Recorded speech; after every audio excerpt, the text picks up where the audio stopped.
नमस्कार, मैं हूँ एसपी नायडी। आज हम जो है विदेशी तकनीक के बारे में, विदेशी शैलियों के बारे में जानने वाले हैं। कुल मिलाकर हमने 21-22 जो है शैलियों के बारे में जानेंगे।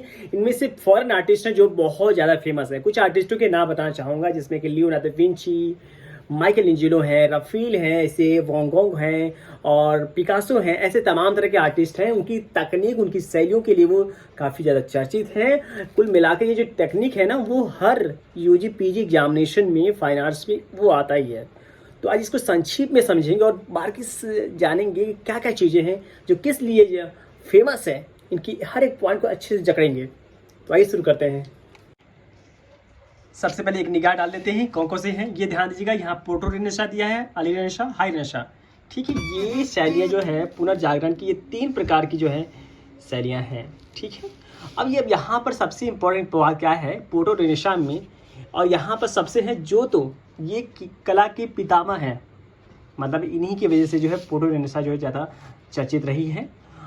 और यहाँ पर आता है अर्ली रेनेसां। अर्ली रेनेसां एक बड़ी फेमस मूर्ति है, वेनस, जिसको सौंदर्य की देवी कही जाती है। ठीक है, और इसके अलावा एक और पेंटिंग है जो बहुत ही बहुत था, वेनस। ये भी पेंटिंग है जो ज़्यादा चर्चित है, जो सांद्रो चेल्ली नामक आर्टिस्ट ने इसको क्रिएट किया था। अब उसके बाद हाई रेनेसां सबसे ज़्यादा चर्चित है, जिसमें लियोनार्डो विंची ने एक फेमस पेंटिंग जो है मोनालिसा पेंटिंग बनाए हैं, और ईसा मसीह वाला जो पेंटिंग है वो आपका क्रिएट किए हैं। तो ये तमाम तरह के जो आर्टिस्ट हैं ना, वो ज़्यादा फेमस रहे हैं। अब वैसे मैं कहा जाऊँ कि लियोनार्डो विंची के अलावा जो है राफेल, माइकल एंजेलो ने जो है इनमें भी काम किए हुए हैं। तो हाई रेनेसां ज़्यादा चर्चित है। इसके अलावा रीतिवाद की बात करते हैं। रीतिवाद जो के जनक जो है, आपको मैं बता दूं, ये जो सबसे इम्पोर्टेंट व्यक्ति हैं उनका नाम है माइकल एंजेलो। रीतिवाद के जनक हैं। इसमें क्या खास बात है, तो इसमें यस के आकार की जो आकृतियाँ होती हैं, और ईसा मसीह का इसमें विरोध किया गया है, इसमें भयानकता दिखाया गया है, इसमें चित्रण में नाटकपन दिखाया गया है रीतिवाद शैली में। इसको ध्यान रखिएगा।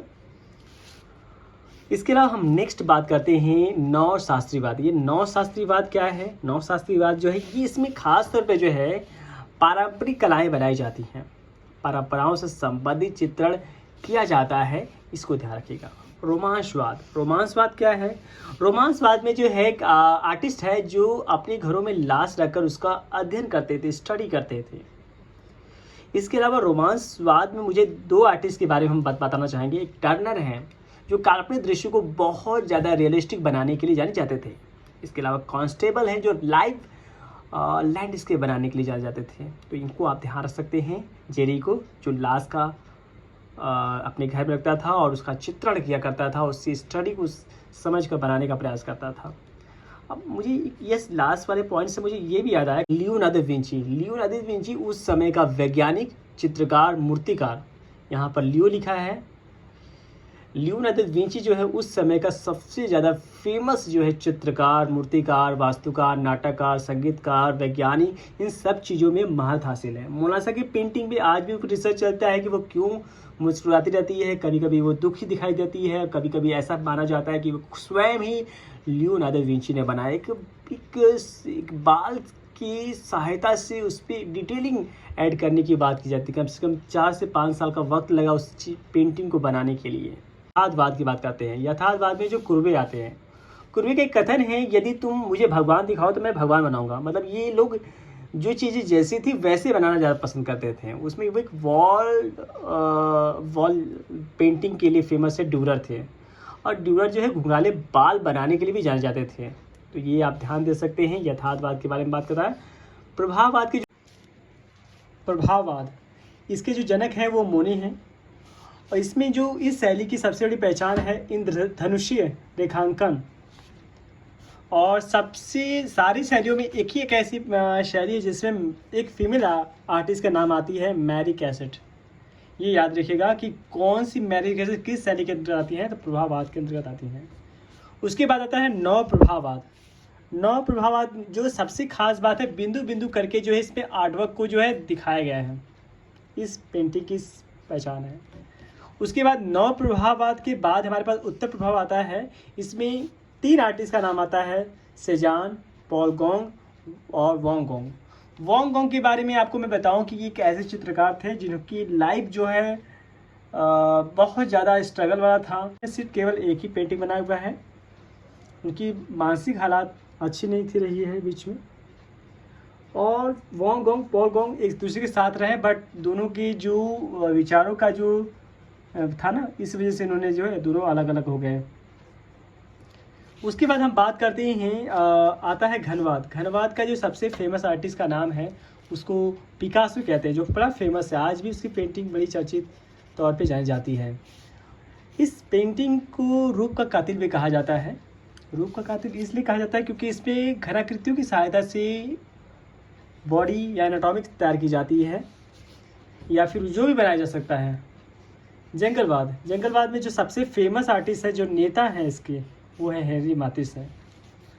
अविजनावाद आकृतियों का महत्व नहीं देता, मतलब एक ऐसी शैली है जिसके अंदर आकृतियों का ध्यान नहीं दिया जाता।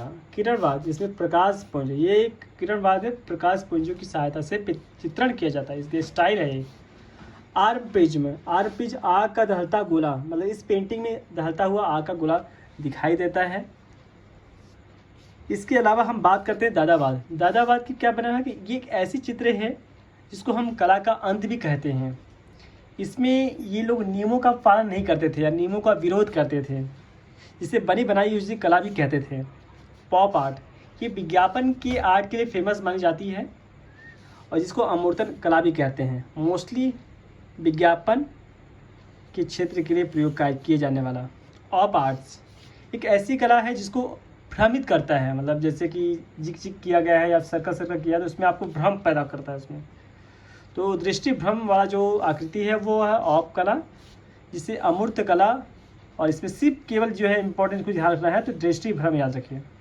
एक्शन।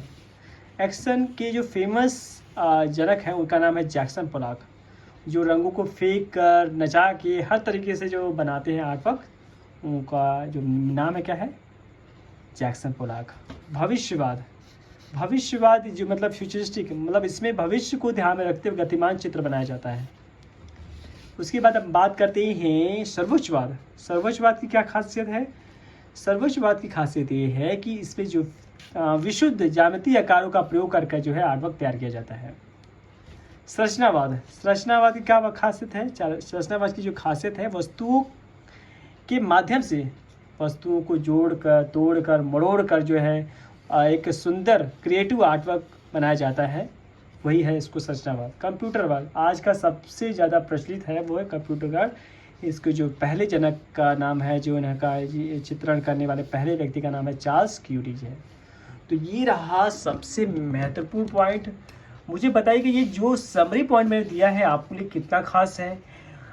इस पॉइंट में और क्या आपको चाहिए कि जिसकी वजह से आपको ज़्यादा बेहतर लगेगा, और आप हमें जो है डिस्क्रिप्शन में कमेंट में लिख सकते हैं कौन सा ऐसा टॉपिक है जिसको आप अच्छे से जो है जानना चाहते हैं और आप बार बार सर्च करते हैं लेकिन वो आपको वो प्रॉब्लम सॉल्व नहीं होती है। तो आप हमें कमेंट में लिख सकते हैं, जिन पर ज़्यादा लोगों की वोटिंग आएगी हम उस टॉपिक को हम लोग कवर करने वाले हैं। तो मिलते हैं नेक्स्ट वीडियो में, तब तक के लिए जय हिंद, जय भारत।